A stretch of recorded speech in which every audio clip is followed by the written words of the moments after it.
So in addition to her having all of those other slaves in the conditions that they were, she also had contraptions that went over the slaves' heads and came down and clamped down in the front so they couldn't eat or drink, and she kept them like that. There's also reports of her hand drilling holes inside of their heads that I told you about earlier, but there were multiple cases of that.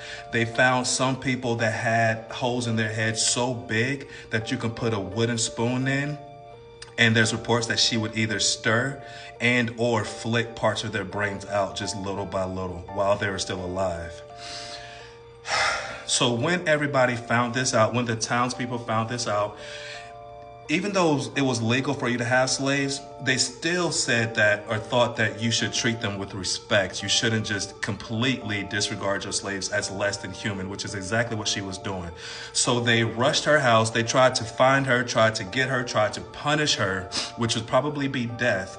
But she was able to hold them off by one of her slaves, which is also rumored to be one of her boyfriends at the time. Her ex-husband was also there. Even though they were broken up, they were still, fooling around and having some kind of relationship. And he was telling the townspeople that you guys need to mind your business. And she was also telling them that they needed to mind their business. But so they got away, and they actually was able to flee to Paris, which is where she died at the age of 62 of dementia. And they said that she kept wanting to go back to Louisiana because she forgot what she had done. And her husband and her kids were like, might not be a good idea. And eventually her husband got sick of her trying to go back and trying to argue with him, and just got tired of the whole craziness. So he eventually divorced her for good, and she died at 62 without remembering all of the bullshit that she did.